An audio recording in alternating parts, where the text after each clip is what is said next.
Hey there, my name is Josh Bowman. I'm Vice President of TriStateWoodturners, and what I'm doing here at the moment is I'm turning one of the spindles that one of our members shared with us, Johnny, from our club.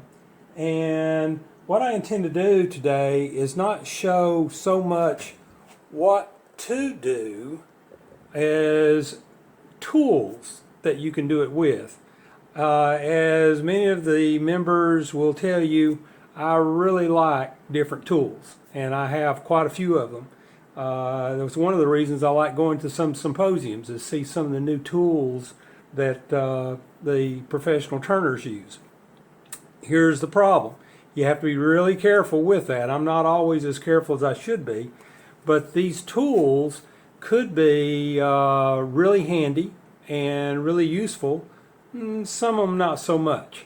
So let's take a look at how I'm going to deal with this spindle that Johnny's given me, and we'll see some of the tools that we could use in order to turn this into something more useful.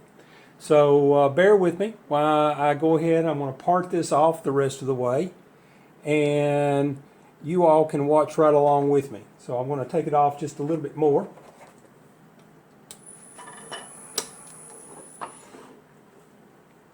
Safety first. Want the lathe off. I've got my face shield down.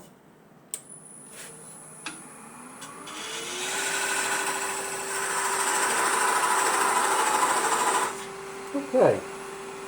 These spindles are hollow, and because of that, I don't want to part too deep. And I'm going to bring you guys over here so you can see just how deep I parted. Excuse me while I move you. There you go. Can you see that a little bit better? But I've not parted all the way through. I have made a shoulder here for one tool I want to show you, but I parted just so far down. So let's go ahead and take this off the rest of the way. And in doing that, I've got a couple of saws that I like to use, and my daughter got me this one for Christmas, and I really like it. It's made by Irwin. It's a fine tooth saw, and it's very flexible. It's used by carpenters, I think, to cut off trim coming down to the floor, but it's basically just a real sharp saw, and it does a really good job, and I like it. While I was at one of the symposiums, though, I noticed that Woodcraft had this device. It looks like a box cutter knife, but instead of a box cutter, notice it has teeth. And so with that, I'm going to use it as my first demonstration of a tool in order to go ahead and cut this off the rest of the way.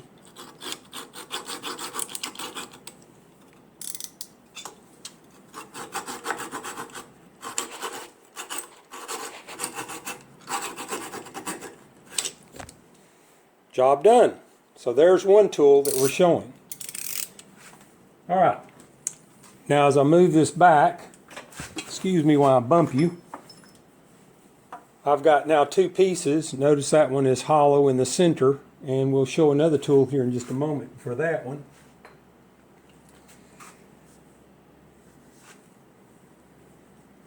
And I'm going to tell you, doing demos is really tough. Finding your tools, keeping things rolling, sometimes it's really tough. Just then I forgot where I put my tool handle. All right, so I'm going to take this out of the chuck. Notice this won't fit in this chuck. So, it doesn't work. So we need another chuck. If you're a new wood turner, I really suggest you getting a good set of chucks. At least one. This one's a Stronghold. Everyone's got their opinions. Some people may like the Vicmark or some other brand, but get a good quality one. You can start out with the ability to change the jaws in them. That's fine. Changing jaws is what I did in the beginning. Later, though, I wound up buying quite a few bodies and jaws because I guess I'm lazy and I don't want to have to swap jaws all the time. But that's a personal preference. All right, excuse me, I'm gonna get my other tool. Saw this at a symposium, loved it, and had to have one. And that evening in my hotel, I ordered this little chuck. And I absolutely love this thing. It really fills the bill for a lot of different things that you're trying to do. And let me show you, when you buy the chuck, it comes with a variety of other tools with it. It's got other jaws, some adapters. Here's another set of jaws here. It's got 1, 2, 3 sets of jaws, 4 sets of jaws with it, and I really love these. I'll post down in the notes as to what the prices are of some of these tools. I'll try to remember to do that. Now what I did have to do is, because I mainly use this lathe and not my little mini lathe, I had to come up with an adapter, and the adapter is an additional cost. But you know, your mileage may vary, so you might or might not have to have that. But in this case, it works perfectly when you use the right tool. So again, and this is why I encourage you to also stay with the same jaw or chuck manufacturer.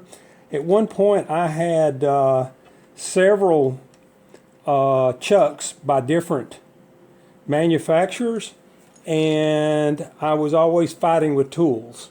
Now I only have basically 2 types of chucks. I've got this one, and I have those stronghold or the Talon chucks, and those are all I have. But notice now I've got this in here very firmly, and we would be ready for turning in order to make whatever we wanted to out of this. Okay, now I purposely cut the other end off and left it just blank. There's no shoulder on it, so I would have to remount it in order to put it in a shoulder, or I could use another tool. This other tool is put out by the Bill Corporation, and I really didn't know if I wanted these tools or not. These are collets. They come from the probably from the metalworking industry. A lot of our tools are starting to cross over with metalworking type tools, but this particular tool is really, really handy. I'm going to pull one of them out, this one. This is a 1/2 inch. The beauty of these things is you can take a drill, you can drill a 1/2 inch hole in anything that's this deep or deeper, and you can now take this and put it in that hole, and then you can tighten it up. As you tighten this screw, you wind up pulling in this little slug in here, which pulls these apart, and it expands inside whatever you're working in. So, using that example, I'm going to force it into this hole here. There it is. I'm going to tighten it up. It's now expanding. Don't want to get too carried away. You can split this wide open. It's got a lot of strength to it. And now what I can do is I can utilize a regular drill chuck, and I'll demonstrate that. Get this off. Excuse me for a second. Let me get around you. And back around you. And this demonstrates one other tool that you can own. Now I've got this mounted. Do you have to have this particular tool? Absolutely not. There are times though it's really handy because you can get in way deep in behind where my pinky finger is. And it really makes this really handy. You can take this one step further by utilizing a collet that can mount directly into the nose piece of your lathe. And that collet can make it even less bulk that's around this. And I'll demonstrate that for you here in just a second. I'm going to step over and see if I can't find a collet.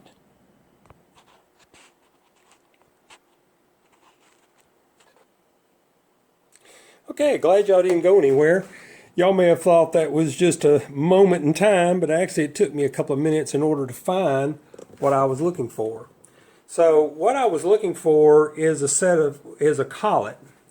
And this collet is basically a tool like this. This comes from the metalworking industry. They use these all the time in order to hold things in a lathe. It's got a Morse taper too right here that will fit directly in, excuse me while I move you, it will fit directly in the live center, or the drive center of my lathe, and it will allow me then, poke that in like that. You've got to have a draw rod with these things. So I can take my draw rod, run it through, screw the two together. Once they're screwed together, I'll find the piece that I had earlier, which is right now chucked in the Jacob's chuck.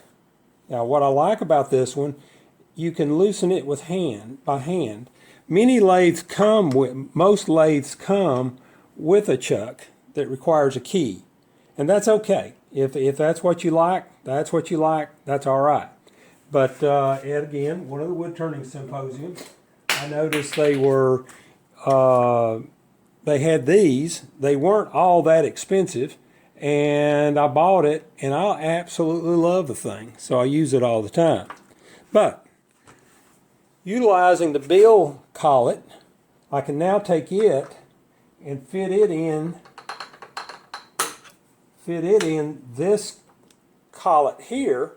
I use my drawbar on the end, and I can draw this in.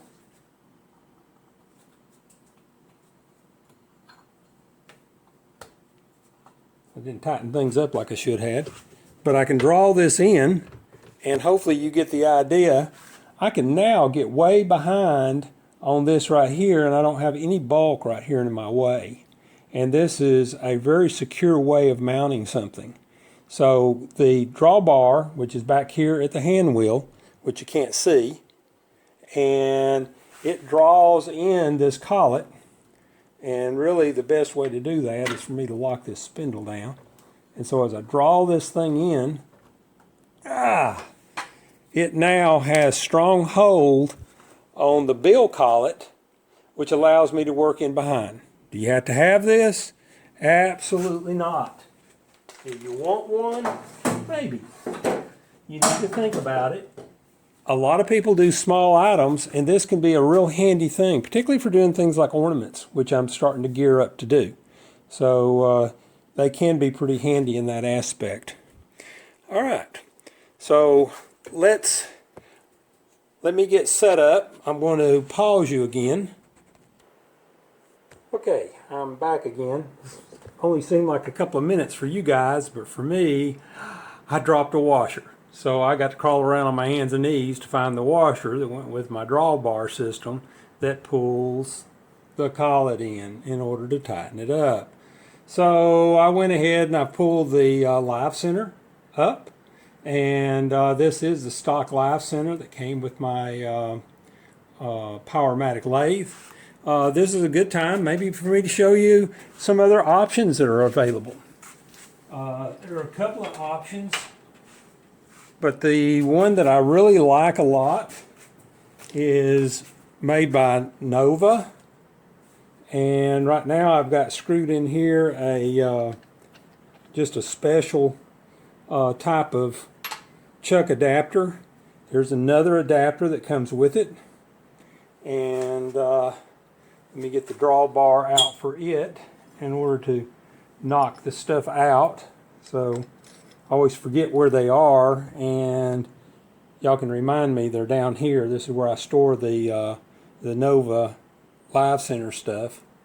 And this again is another Live Center. This spins, and This is a fitting that will go into it. This is a two-way fitting. It's got a little threaded piece on one end so that you can put it in like so. And let's say you wanted to bolt something to it. You can bolt something to it, and it does real well.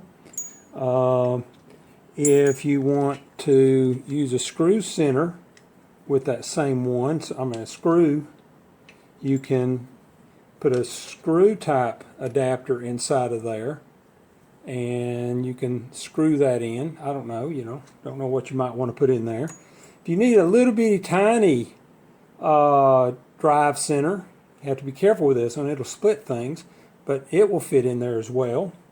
You all saw this cup that can go in this way, and it also goes in this way, and it becomes a set of steps, so it can go in either way. You have to use another adapter with it. If you want it to just be a plain old drive center, it's got a center for that one also. And then it's also got a different type of center in it. And this is made by the Nova Corporation, Technitools. And I use this thing all the time. I absolutely love it. It's one of my go-to live centers. I'm not going to say the quality is as good as the one that came with the Powermatic. However, it has worked for me for years, and I love it. So it's a great thing. Okay, so we'll put all that back up. Guys, remember, I put everything in here when I go looking for that stuff. All right. Oh, that brings up another thing, lights. I like lights. As I get older, lights become important to me. This particular light is very bright. As you can see, it's probably washing everything out. I absolutely love it. Now, I have a variety of lights in here. Another light that I really enjoy and use a lot, they're called Moffett lights. They simply have a switch on the back. They use a standard light bulb. I probably use these more than anything. They come with a variety of fittings in order to fit them to whatever you want. I have this one set on a piece of all-thread rod. And then I have another one that I keep over here on the headstock where I can bring light in that way and really enjoy that. Another light that I have that I don't use as much as I like to use, excuse me for bumping you guys, is a dental light. My dentist was getting rid of this light. What I found out with this is the beam off of this light is probably only about that big around. About the size of somebody's mouth, amazingly. And so I like a little bit more general light, but I do like the versatility of it. These lights can be rebuilt, and I did some rebuilding on it. It needs a little bit more work on it, but it does a good job. And I have this light as well that I use. All right. Back to the task at hand. We now have our spindle nice and chucked up inside of this new collet type mount using the bill collet, and we can now turn. I want to show y'all something too. Another tool, a little bit different. Most people turn their lathes on from over here. I don't like that. That's not my escape route. My escape route is going this way. So I want my controls here. We can talk more about it. There's a lot of information on the internet on how to mount your controls in a different place. What this allows me to do, this is just simply a switch from for a car, for like fog lights or something. I can lift that up and the lathe comes on. I can vary the speed with this rheostat. Very simple. And I can also reverse the lathe with that switch in order to make it go the other way. I know you can't see the lathe working, but you'll have to take my word for it. So that's where I keep my controls. Now the e-stop, which is what this has become, the e-stop still works. I wired it in such a way where I can still hit the E-stop and stop the lathe. However, with the lathe running, these controls now are dead. So you can actually take these controls out if you want and extend them. You say, oh, we're dealing with 220 volts. Oh, no, you're not. You're only dealing with about 24 volts for control of this thing. The 220 volts is on the back. As with anything, make sure everything's depowered. Give it about 10 minutes for all the capacitors to discharge, and you can work in here and move those items around. All right, so back to what we're doing again. I've got a spindle gouge here. Let me turn the speed up. Excuse me while I reach across you. Or can you turn that up for me? Turn it up and turn it down, because I'm having to reach around you guys in order to do what I want to do.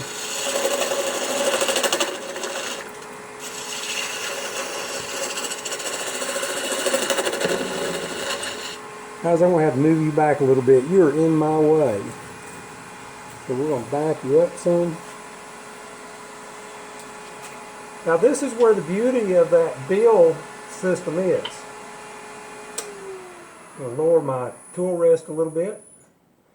Tool rest. Tool rest are really nice things to have. I have quite a few of them. I'll show you what I've got over here. My tool rests are sitting right here. I had the one I use probably the very most is probably this tool rest right here that Charlie in our club made for me, and I absolutely love this tool rest. I use it all the time. All right, so let's get back to work.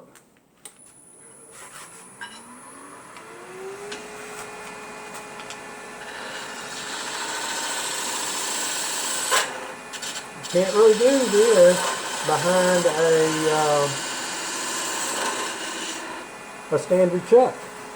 You can't get in this far as easily. And that's what the beauty of this collet is that's in here. So it allows you to get in very deep in behind it, much like our live center is allowing you to do. Now, speaking of which, we are on the collet. So being on the collet, I can still work if I need to. Now, I'm not going to tell you that I'm going to put a tremendous amount of pressure on here, but it will hold while you're doing some of your turning.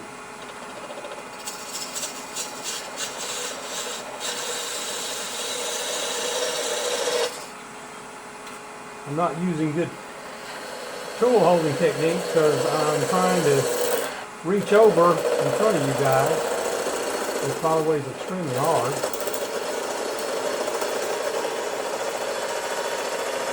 So you got to use sharp tools, light cuts, and that's a cruddy cut that I just did, but the point was made.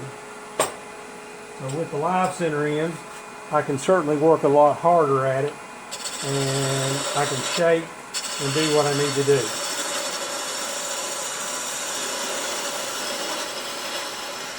Alright, I've shown y'all these tools right here. We're going to look at some hollowing tools next, and what I need to do though, I need to do some shaping on this, so I got to get you guys out of the way, okay? Because you ain't got your safety glasses on, you don't have a face shield down. So I'm going to move you out of the way, and I'm going to get this shaped, and then we're going to look a little bit at some hollowing type tools that I use. Alright, more in a little bit. Hey, welcome back everybody. Before we get started in our next segment, I did want to show something about sanding that I have, another little gadget. This one's one I made. I just took a scrap piece of wood, and I've got a piece of Velcro stapled and glued onto this piece of wood. I marked 600 all the way down to 80, and I just stick my sanding discs on there. On the back, I've epoxied some magnets. These allow me to stick them to the ways on my lathe, and I can just pick these off as I need to and put them back, and when it's done, it's done. Alright, the next thing that we want to talk about is some different types of beading tools. And I've got two types of beading tools that I use. One is called the D-Way beading tools, and the other one is called the Sorby beading tools. And I think if you've been in the club very long, you've probably seen these used by some of our demonstrators. We'll demonstrate how these are used on this piece of wood. This is one I don't think you've ever seen used, and we'll play with it a little bit. I actually do not care for these tools, and we'll show you why. So we'll start out with this one. So I'll put my face mask on, and with my face mask on, I've got to move y'all back just a little bit because I've got to have a little bit more room in order to get to the lathe and in order to present the tool. This is a scraping kind of tool, and so with that you want the tool rest raised up a bit so that you're a little bit above center.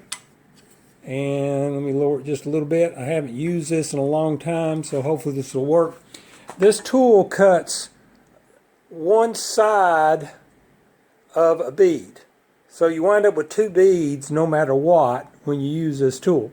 And let's show you how this thing works. Okay, I think it's set correctly. Simply present the tool in like so.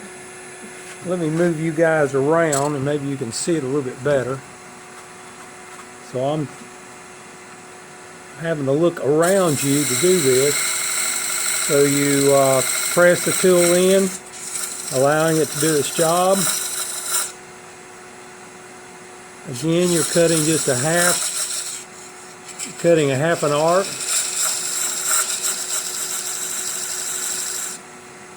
Okay, and then you move over.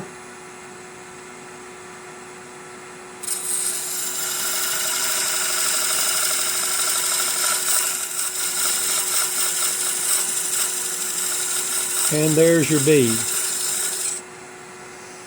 It's okay.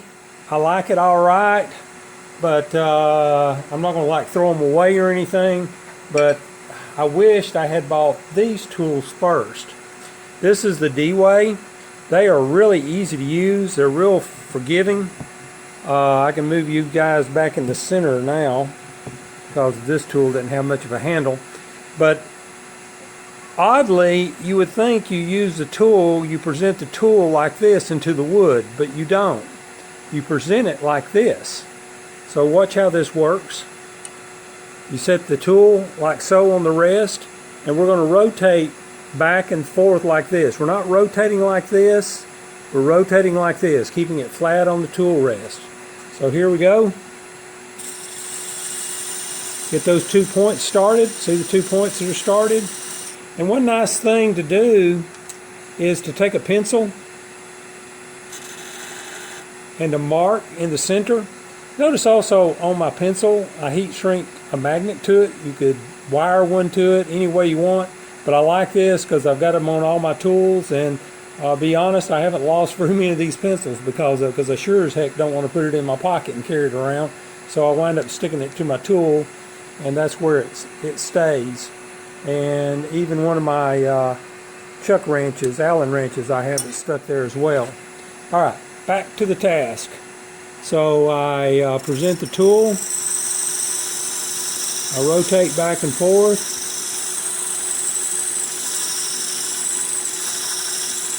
and when the pencil mark disappears, which it just did, your bead is cut.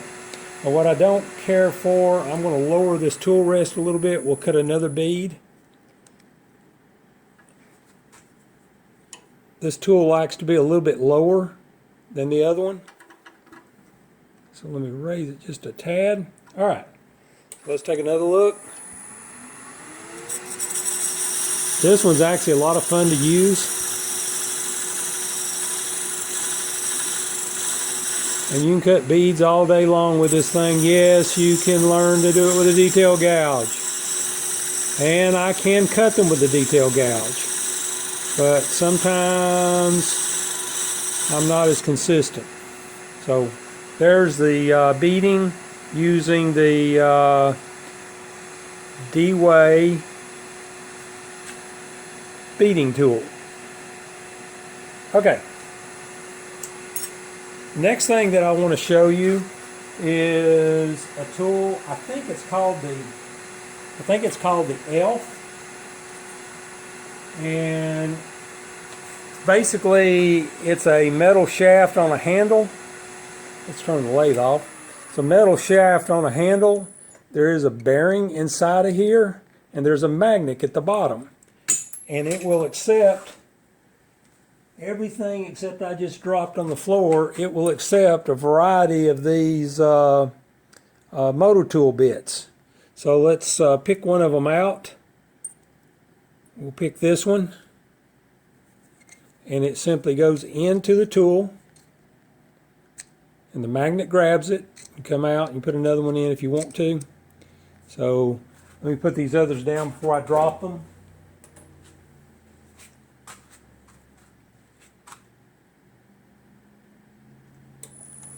And what we can do is we'll present the tool. Usually you've got to be at some kind of angle, and you got to really press with this tool. So I'm going to get myself braced.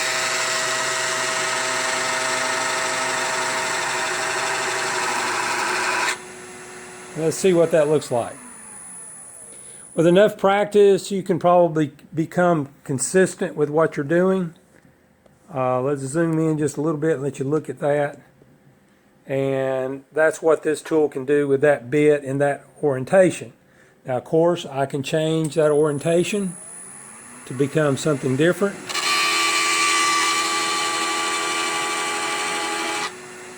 And it will look a little bit different. So we can come up with different shapes and sizes and things like that with that tool. Pretty handy. I like it for making little decorative things, no problem. Now there's a bigger brother of this same exact tool called the Sorby Detailer, I think's the name of it.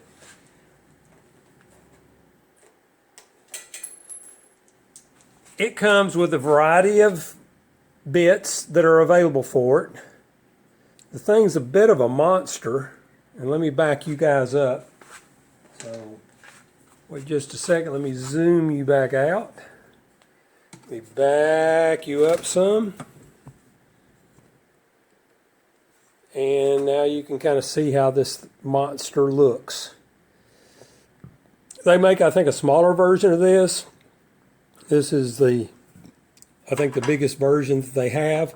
You got to have the tool rest back a little bit to use it, and it needs to be down a good bit. There are members. Charles Jennings is real good at using it. We've had some demonstrators that have shown how to use it. I use it some. I'm not great with it, but I get what I want. I get some sort of detail, which is what I want. All right, let's see if I can do this without knocking you guys around. And I'm going to raise you up a little bit. Hang on. Don't get woozy. Okay. Now let me zoom you in a little bit. Okay. And we're going to work in this area right here, and we're going to see how this thing does. So back on with the lathe. I think the biggest thing with this tool is people don't press hard enough or long enough.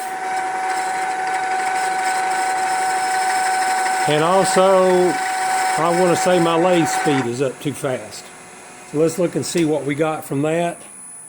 You can get all kinds of varieties of cuts with it. I made a really nice fine cut. I'm going to slow the lathe speed way down. We're going to go in at a bit of an angle.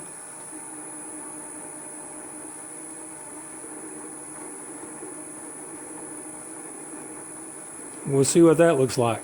This thing is really neat. It's almost like a little etch-a-sketch thing. You can just make all kinds of different details on a turning.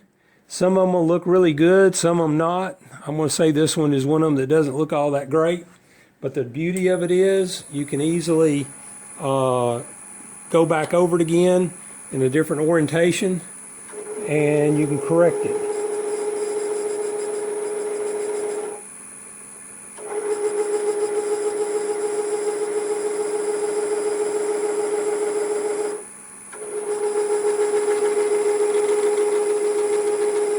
See if that looks any better. And it kind of roughened up the wood and made a shape. And all these other bits, they of course will make different details, which is kind of neat. One of the things that you're going to want to do is anytime you put a detail on something, you definitely want to highlight that detail. At least in my opinion, you do. And what I'm going to use is simply a skew, and I'm going to use it in this orientation in order to cut a little bit of a groove in the side of it in order to make this thing look a little bit better. So I'll put a little groove there, a little groove there, and look how that looks. It looks a lot better once you've done something like that. So that is an important piece of it. Dropping tools, somebody's throwing tools behind me. Okay, so that is the Sorby detailing tool, as well as I think what's called the ELF detailing tool. I want to show you something else that I think is worth seeing. We're going to talk a little bit about sanding right before we get into doing some hollowing. Different tools are available for doing sanding. You can do it by hand. I want to kind of show you some of the methods that I use in order to sand.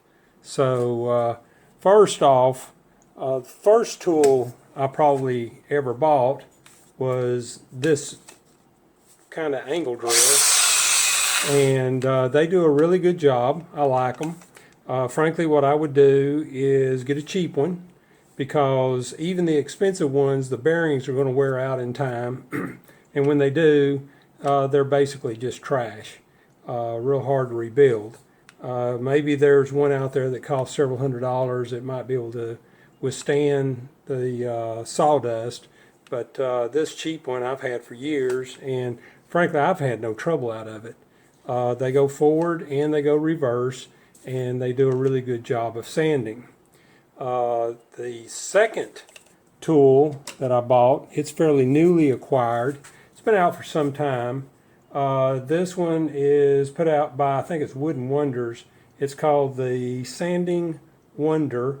There's a lot of different versions of this one. This one's a little bit heavy. What they've got is 2 steel bars that can be removed and adjusted.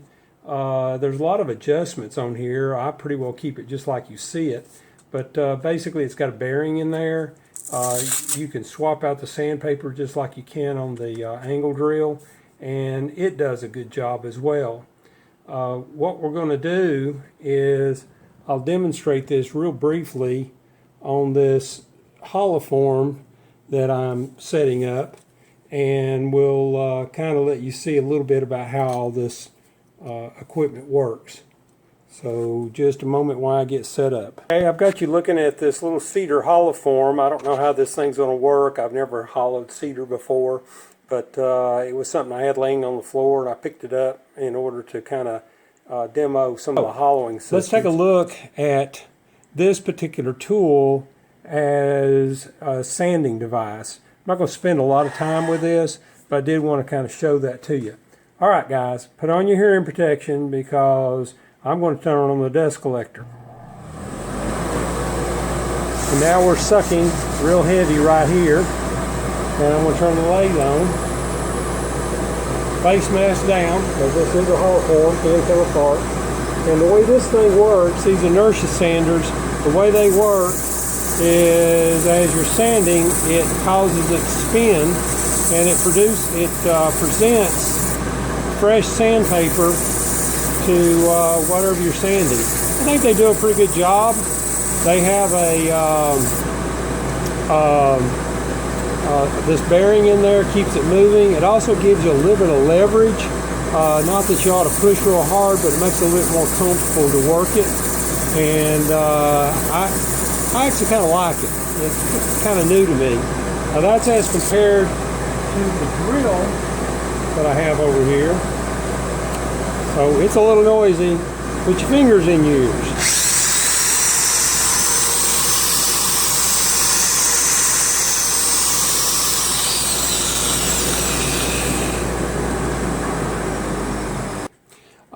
Let me show you another tool. Notice that I have now chucked up this piece on a much larger jaw. This is a number 3 Talon jaw. And I don't give a lot of thought to how I cut this tenon down. 2 tools that I use, one of which is called a Badan tool. Learned about it in a symposium, ran right out and bought one because I absolutely love it. The tool approaches just like a like any turning tool. You can either scrape with it in this fashion, or you can actually lean down with it and cut straight in with it. It's very aggressive, but it cuts tenons really well. I like that. That's mainly what I use it for, is cutting tenons. Called the Badan tool. What I understand, I don't understand why, but what I understand is the English use it one way and the French use it another way. That's between them. That's not me. I use it with the sharp point up. The other one is a tool that Charles Jennings showed me years and years ago, and it has saved me lots of time. Don't have to bring out calipers. I simply took a hole saw. I figured out optimum jaw sizes of all my Talon chucks, and all I did was I drilled holes in a piece of plywood and then cut it in half. Then I got 2 of them. So I keep this on my lathe all the time. As I'm cutting a tenon, I'll lay this down on top and it will tell me when I reach the correct size. Great tip, Charles. I appreciate it. Still using it. Okay. We'll get set up for doing a little bit of hollowing next. And we'll talk about a few of the hollowing tools before we actually get into the hollowing itself. So I'll be right back. The tool I want to show you now is called the Monster Articulating Arm Hollowing System. And it's made by Superior Design and Machine. This tool I've had for a lot of years. When I first started wood turning, one of the first things I wanted to do was to learn how to hollow. And this was all the rage. It's pretty expensive. I think it was $500+. It comes with everything you see here. It comes with a selection of boring bars. Let me get something to point with. Excuse me when I reach across you. Comes with a set of boring bars, also some ends to go on those boring bars. They're really kind of handy. I went ahead and opted for the optional laser system that we're going to show here in a little bit. And the base part of the unit is this right here. And let me get down here so I can show you what we're talking about with the articulating arm. This arm rotates in different positions, much like your arm and hand and wrist does. It's very easy to use. There are more than one ways of doing hollowing. One of the ways of doing hollowing is the tried and true old methods of doing it. Ellsworth does it this way. Still to this day, you get a lot of experience doing it. And that's simply using a bar with a big handle on it like this, and or using an arm brace like that. And that arm brace basically holds one of these bars. Get it on the camera, sorry. Let me zoom out. I'm the cameraman, bottle washer, and everything else today, so I have to do it all. But you put a boring bar in this, and then you can hold it like I have on my arm. You can set it on your tool rest, and you can hollow to your heart's desire. I've used it a little bit. I prefer not to. Advantage, quick to use. Just set it up, off you go. Disadvantage, it can beat you to death. Shoulders can hurt. You can get all kinds of catches and all sorts of issues. And that's where these articulating arm systems come in. They offer a lot more flexibility to me. I think it's safer to use, and they are not at all hard on your body as you're using it. And the articulating arm is as compared to another system, which is called the captured bar system. And let me kind of zoom you in here and move this lights out of the way.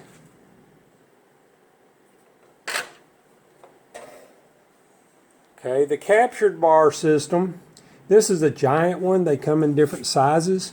But the captured bar system basically is going to have a support on the bottom. This particular one has a roller system. It's going to have a bar to capture a D-shaped bar right here, so this thing can't rotate or move. And then it's going to sit on the tool rest, and you use it then the same way as you use any scraping type lathe tool. You'll be on the center line and you move yourself in. And believe it or not, as big and massive as this thing is, it is absolute pleasure to use even on lightweight with making it or not. But those are some of the different ways of hollowing. So I'm going to put you on pause for a second. We're going to set up to hollow this vessel right here. The next tool I want to show you is called the steady rest. I really don't use this all that often, but I did want to show you. It's something you can make yourself. They're not all that complicated. These are rotor blade wheels with the associated bearings in there mounted to some metal. I've seen it done with wood as well. What the thing does is it keeps whatever's on this lathe from being able to be pushed up, down, sideways, and so forth, and gives you a little bit more stability. Disadvantage. Disadvantage is it takes a little while to get it up there and get it set up. That's not too bad, but it's generally in the way of some of the tools I'm going to show you here in a minute, and that's why I probably don't use it very much, and I'll take it right back down here in just a minute. But I'm going to turn the lathe on. I'll let you see what the thing does. I'll do a little bit of drilling meanwhile while we're doing that. Before I hollow, I usually try to drill things out as best as I can. And you can see those wheels, they're kind of holding that vessel nice and strong, which is a good thing. Not all that important for a drilling operation because I'm pushing this way. But when I go to hollowing in a little bit, I'll be pushing toward me, and with that, it can be a little bit more complicated to keep the piece in that chuck. But I do check my chuck often while I'm turning. But we're on the steady rest. I remembered I had another steady rest that I bought some years back. This one, it uses just two wheels. It's got some adjustments here. It's more for spindles, and I think normally you have it on the back side, which is fine. But in this case, I would have it on this side because when we're hollowing, we're going to be pressing this way. The advantage of this one is it's pretty well out of the way of anything that... Okay, we're now all set up with the monster hollowing system in its most basic form in order to do hollowing. Notice that the white stand is attached to the lathe firmly. The height is adjusted in such a way where it's level with that tool rest, and we want this to be, the bit itself, to be right on center line, and we also want to make sure that this bit is absolutely horizontal on top of it. The nice thing about the monster system is it does this automatically. There are flats on all the key pieces so that this thing puts this bit in the correct orientation. So let's do a little bit of hollowing, let you look at how this works, and then we'll ask a couple of questions. I'm going to try moving you in a little bit closer, and I'm going to be working around you, I guess. So here we go. We're going to start the lathe. Got face mask down. Lathe speed is turned down. Bit is out. And everything feels like it's where it needs to be. And let's see how this hollowing system works. So I'm going to reach in from underneath. That'll allow y'all to see. And we'll see how this works. Okay, turn the speed up. All right, entering the workpiece.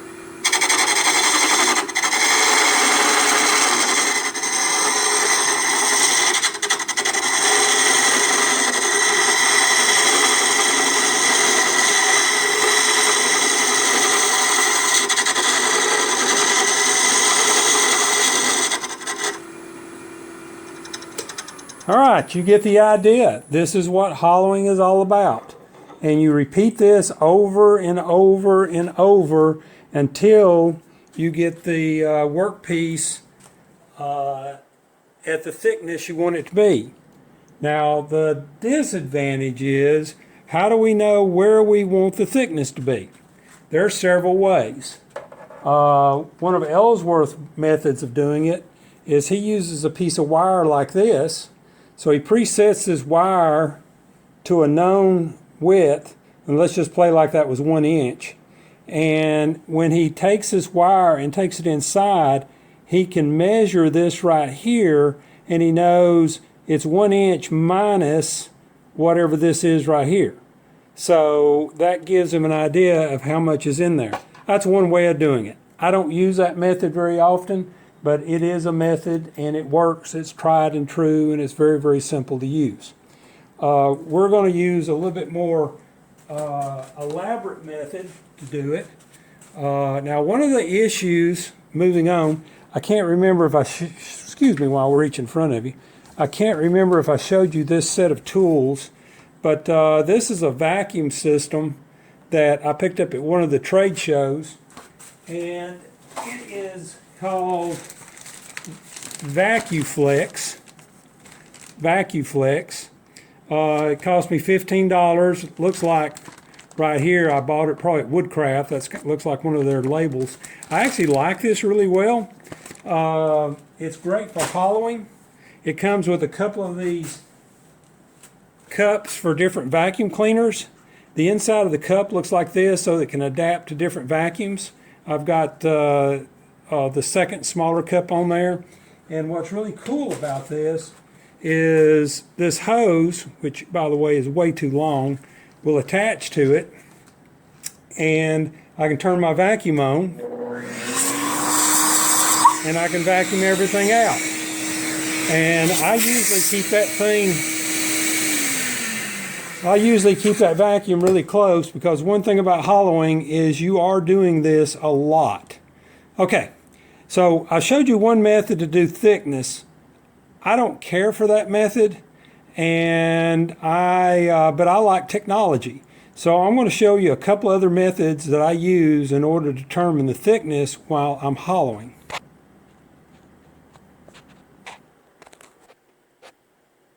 Okay, we're back. I'm set up again with a method that's the first one I've ever used, and it's a laser.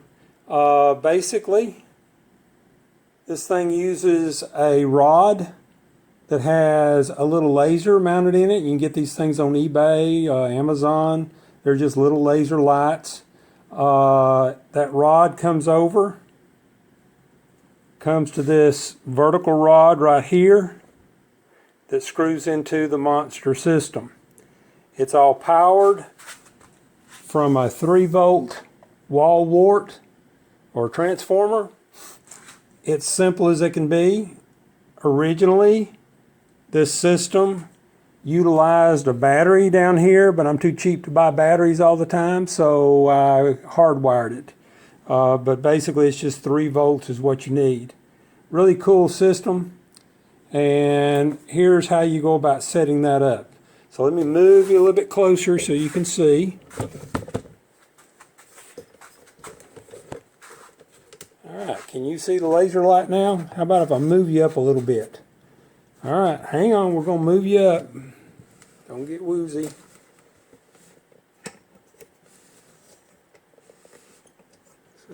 You go wee. Alright, there we go. Now you should be up high enough you can see that laser right now. And how I set this up, I don't really use this cardboard, but for demonstration purposes, I've got a dot there. I then move the laser over till it aligns with the other dot. That will be my wall thickness. You want to make sure everything is rock tight. And it's really important, and I'm going to show you in a little bit why that's really, really important. When the laser comes out, you can hold your hand under it and get an idea. The laser to me looks very pinpoint. To you, it might look a little bit more blurry. So let's put the face shield down, and let's start the lathe back up, and let's look at how this system works. I'm going to move you over just a little bit so that you're right in the action. And I'm going to move this. I may regret this, but I'm going to move this thing back, because when this goes inside, you can see it's on the outside of the vessel right now. And let's see if we can do enough hollowing. And what should happen is when I get to that thickness, it should fall off. Now this thing jiggles a lot, but it still it works really well. I used it for a lot of years, and it's simple, and I actually do like it. But I've got another method that I'll show you here in just a minute. All right, let's face shields down, lathe on slow, tool clear, start everything up. We're going to go up to about 500 RPM or so. All right, entering the tool in. I'm going to make a slight adjustment back here in the back. Sorry. There we go. All right, you should be able to see that laser.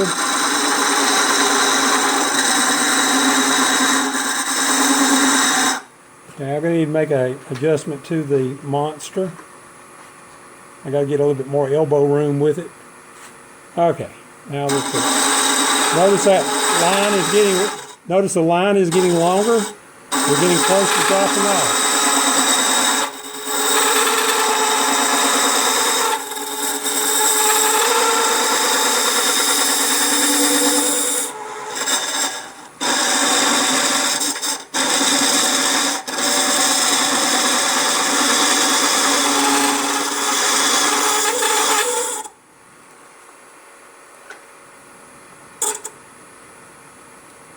I need a curved bit really to get inside of here.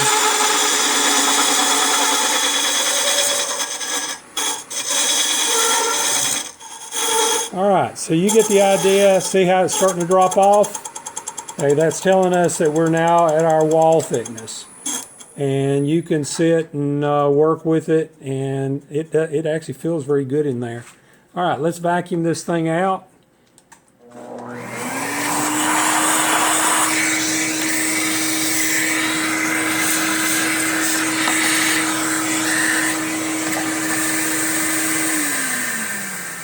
And that is the laser.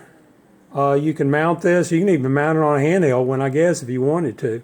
But it's a really nice system. You do have to come out and check it every now and again. It could move on you. I've had it move a few times.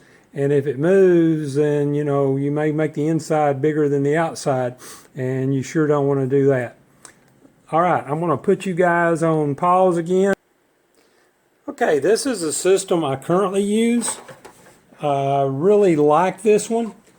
We were at a wood turning symposium, I think it was in Dalton, and one of the demonstrators, a guy named Trent Bosch, demonstrated this neat little system. He had it sitting up on his lathe all through the demonstration, and it really wasn't clear to us what this thing did, and where everybody was anxious to know what it was. Notice I still have the horizontal piece. I still have the vertical piece, no difference. I've got a camera like what we use at Tri-State Wood Turning to when we're doing demonstrations. I've simply taken a piece of metal and milled it. You can take a piece of wood. There's a lot of ways of doing it. If you find the right camera, they're not always easy to find, but if you find the right camera, it'll have a 1/4-20 hole in the back of it, and it makes it really easy to attach it to something. It's not overly critical what you do attach it to, as long as it's firm. Moving on over, it is attached with a video cord like you look at your grandkids with your old VCR or old camera. And I've got a 12-volt plug right here that goes to a wall transformer, just like we use at Tri-State Woodturners. That's all there is to it. Except there is also a TV screen now. And I'm going to zoom in on that TV screen just a little bit and let you look at it. My fingers are dry, so it makes it kind of hard for me to do anything. My phone doesn't like to cooperate. But there we go. We're zoomed in on the TV screen right now. So as you can see, there's my hand underneath the bit. There's the camera. There's the bit with the hand on it. And that's what you're looking at. So I want to keep you focused up on the TV screen while I do a little bit of work.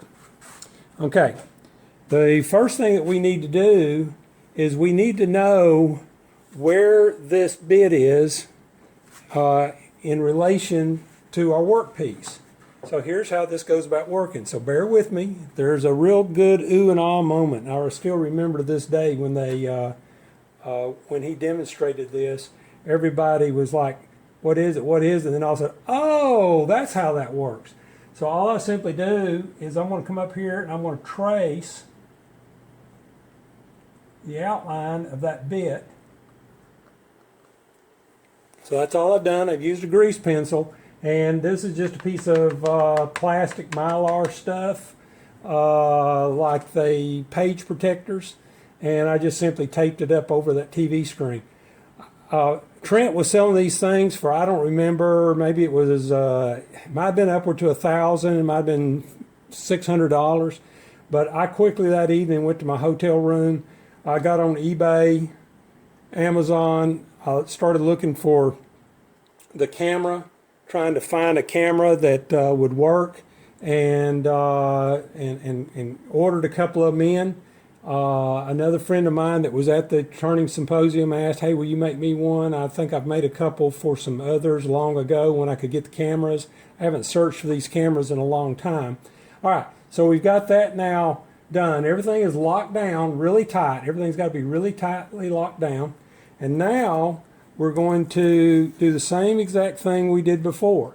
I've got my piece of cardboard with the dots. I'm going to mark a dot right here. Excuse me for being right in front of you. So that's about where that dot is. See that little smiley face? I'm going to go over to the side. And this is not as fiddly as I'm making it, but it's fine. The point is, so there's that. And remember, this camera is magnifying a little bit. That's why we have to do what we're doing with our little dots. The actual width of this thing is probably about 1/4 of an inch, but it looks much bigger. Now, we've got that bit outlined. So you see that? All right. Get ready for the ooh-ah moment, because this is when you start realizing how this thing works. At least that's how we were. Y'all were smarter than some of us, so you might understand a little bit better what I'm about to do.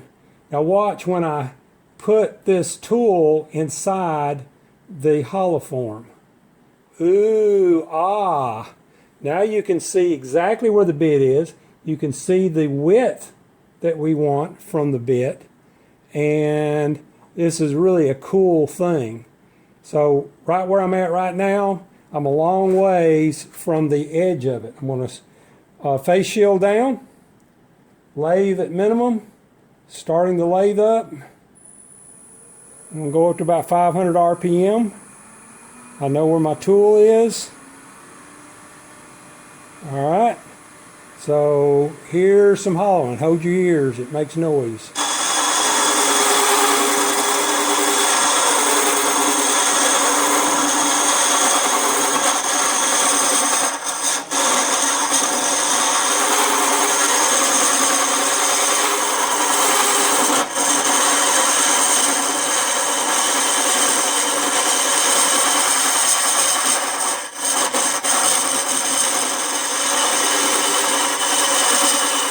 Looks like a blur. Oh my, are we still calibrated? Let's take a look. You can see that we're off just a little bit, so I can make a little bit of adjustment. So it's really easy to adjust it back. Not hard at all. And I can go back to hollowing again.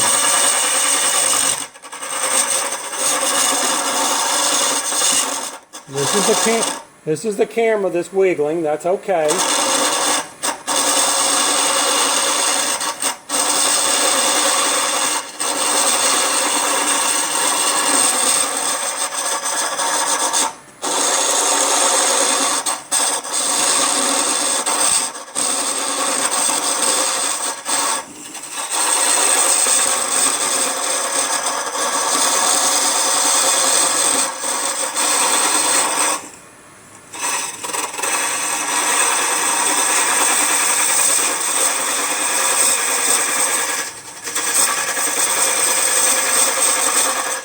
Alright, I think that makes our point.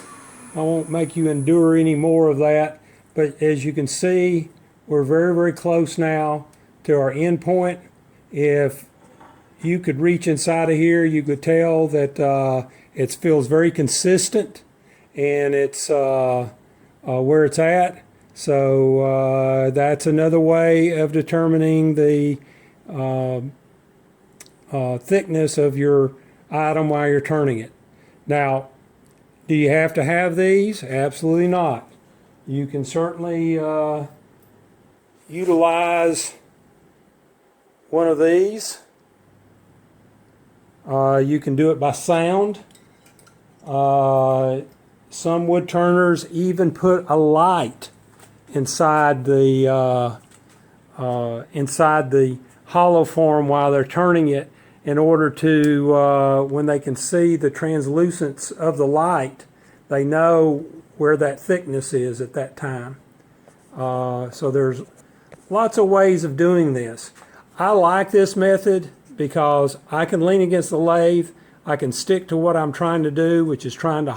I think this TV up here cost me maybe 30 bucks at a pawn shop. You do need to get a regular TV with an AV, an audio-visual connector on the back of it. The audio-visual connectors are this type of connector right here, because that is what fits into the camera that you buy. Now, if you get one that uses an HDMI or something else, then you need a TV that can handle that accordingly. But usually these older type TVs like this are pretty cheap. The camera, if I paid more than $15, I'd be surprised. Honestly, I think I may have paid much less than that. These cameras fluctuate in price when I find them. Sometimes they're really hard to find. What they are is they're security cameras that have not been, I think, attached to the actual housing. As far as the rig to hold it, everything's easy, no big deal. Now, all this cord you see here is part of the laser. I just left it connected. The only cord that's necessary for the camera to work is this one right here. This attachment, a piece of wood, will work just as well as this. It's not important. All right, so let's conclude this. We've been running probably long enough. I want to encourage you guys to be safe. We're going to continue not meeting at horsing around for a little longer until we can feel safe in doing so. And meanwhile, we'll be trying to do these videos as we can.